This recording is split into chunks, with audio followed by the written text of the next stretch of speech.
The Edo State Police Command has commenced a full investigation into the recent assault on Don Pedro Obaseki in Benin. Don Pedro was beaten and dragged to the palace of the Oba of Benin almost naked over an alleged insulting statement made in London during the meet and greet events of the former governor, Godwin Obaseki. Now, the State Police Command says it has seen the viral video of the attack and has launched a full-scale investigation to unravel the circumstances and those involved. Dr. Pedro Obaseki was assaulted and he was rescued, was taken to the Oba Palace and was rescued by the officers at the palace, who then brought him to the police station. The CP, Commissioner of Police, CP Monday Agbonika, FDC, personally went to the division and the case and has ordered thorough investigation into the matter. We've seen the videos and of course the command is investigating the matter. Well, Frank Tete, a lawyer and human rights activist, joins us now in the studio to look at this unfortunate development. Thank you so much. Good to have you. My pleasure. Merry Christmas. Hope you enjoyed the holidays so far. Well, it was saddened by a number of developments, but all the same, we thank God. Yes, indeed. And I wonder how saddening this assault on not an ordinary Nigerian, and even if it was an ordinary Nigerian, and there are no ordinary Nigerians really in my book, but this is, first off, let me get your reaction to this. I think it was shocking. Yeah. And many people across the world haven't actually recovered from the shock because of the, the number of things that go with it. Don Pedro is not an ordinary person. And he's so well loved, and to also think that for someone like me, I don't know anybody who has promoted the Benin culture or respect for the Edo people more than Don Pedro Obaseki. And for obvious reasons, we are both members of the Unity School Agbaro Old Students Association and the Midwest Forum, that is former Bende State indigene. So he promotes it with passion, respect for the traditional Benin Traditional Council culture, and particularly the Oba of Benin. And to do this to him is just a validation of what he has said, that look, the threat that the worst of us can actually, do harm to the best of us. That's what has been represented there. The shock is something that requires some therapy to recover from. Yes, indeed. And it was really saddening, watching him in that video. I wonder if we have it so that we can actually play it back. But there's different versions as to why this happened. Was he suffering vicariously for being related to an alleged critic of the Oba of Benin, or was it for statements he personally made in London? When you use the legal term like vicarious liability, yes, we should be talking about who should be vicariously liable for what has been done to him. Because the people that assaulted him said, and is on record, that they were doing it in the name of the Benin Traditional Council, particularly in the name of the Oba of Benin. So when you raise that issue of who is to be held accountable, at the appropriate time, after the investigation, we will know who is actually responsible. But you see, the most important thing is that it could have been prevented. Right. And then another thing is that we're looking at, a degradation of the state of affairs in an enclave, in a city that once was the bastion of intellectual, liberal growth. I'm talking about Benin City, that hosts the University of Benin, to which Don Pedro graduated from as a first class, graduate of theater arts, and ultimately had a PhD. Now, and to give him that kind of treatment by some not ordinary street urchins, but some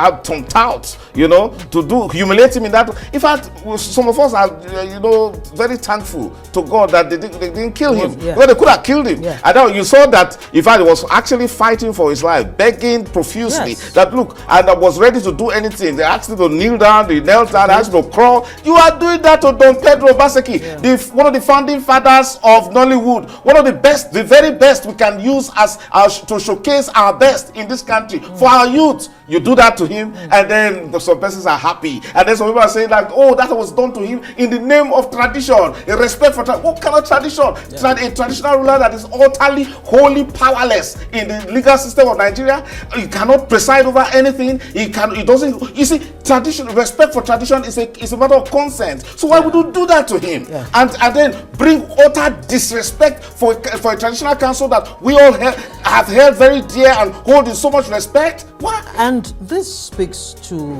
the culture of impunity that seems to be on the rise in this society, doesn't it? Not quite. I think it's the backwardness of our mentality.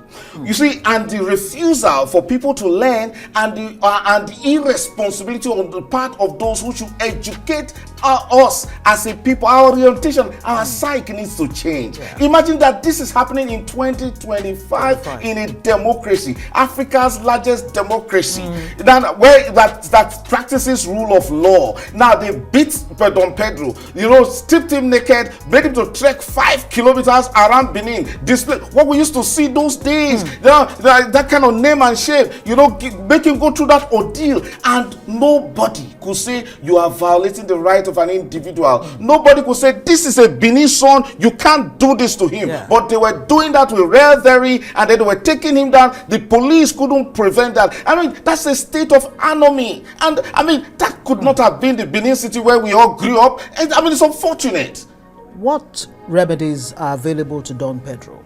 Can he get justice? You see, the issue now is that it is not about Don Pedro. It is Benin City, the Benin people that are on trial. It's Nigeria that is currently on trial. The whole world is aghast at this time, surprised, wondering how would they treat a professor like that. And I mean, what is the response of the state? So it's about the Nigerian government. It's about the National Human Rights Commission. What is the response? Right now, we must appreciate that yes, there is no evidence to say that the Oba Benin directed it. But you see, the burden now falls on the Benin Traditional Council to say that look, they are not part of this. I mean, imagine the Amnesty International, demanding of the Oba Benin that you should distance yourself from what has happened. I mean, a statement from the palace is important in that regard.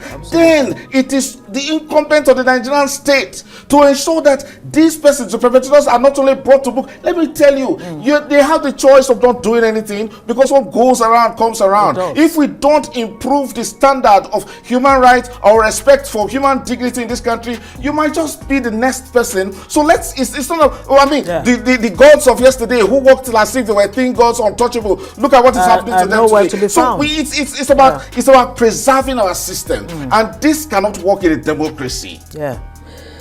Let's come back to the core of the issue, or the alleged failure to declare the supremacy of the Oba of Benin during his speech that was delivered in London. What would you say is the consequence, or are the consequences of enthroning religion, tradition, ethnicity on national cohesion and development? Okay, so this is how it works. When we decided, because in the opinion article that I wrote, we used to be a country that killed twins. We used to be a country that practiced. We used to be a country that practiced human sacrifices. But until we decided that we were going to be a republic, a country governed by law, and at that point, every other tradition or kind of religion or whatever the standard becomes subsumed under the legal system and the legal standards that we have. And again, even if they are traditional rulers, they become custodians of culture for the grace and glory that they represent. Nothing more. Now, it becomes a matter of consent. And I tell you, democracy comes with a lot of price. And I tell you, in this case, freedom of speech is utterly shameful for respectable persons like lawyers and journalists to say, because they are Benin, and again, so nobody should talk about anything with regards to the respected ruler, and as such, anybody who says or who does not say the right thing should be given that kind of treatment in total violation of the Constitution of Nigeria, violating fundamental human rights which are equated with the very foundations of this country. That's the reason why I told you that it is not Obaseki that is the victim. It's not Don Pedro that is the victim. It is Nigeria that is on trial. It is the Benin people who have tolerated that kind of insidious act against one of theirs that are on trial. And you cannot tell us that it's about your person and that we should not say anything about it, forgetting that Don Pedro is no longer just a Benin man. For us in Midwest State, former Midwest region. He's a leader. He's a unifying figure. For those of us in Unity School, Agbara Old Students Association, he's a shining light for the young ones. For the entire Nigeria, he is a prolific artist who has done so well in Nollywood, and he has made a prodigious, influence on Nigeria, and he's actually a tourist figure. That is not the kind of person you want to use to showcase the barbarity of a people who are respected. Let me tell you, as for those of us in Bende State, when we look at the Benin man, we used to think that we think that they are offsprings of a different god. Because if you look at the history of those people and the things that they have achieved, the white man marvels till tomorrow. The kind of talents that come from Benin, and this is what you now represent as the great Benin Kingdom. No, it shouldn't be, and that's the reason why Nigeria has a responsibility to redeem the image of those that great kingdom. Because what has happened now is a dissension, to crisis, to anomy, and a disgrace, utter disgrace to what used to be a glorious kingdom. Frank Tietie, you couldn't have said it any better. Thank you very much. Frank Tietie, lawyer and a Rise analyst, joining us tonight on News Night.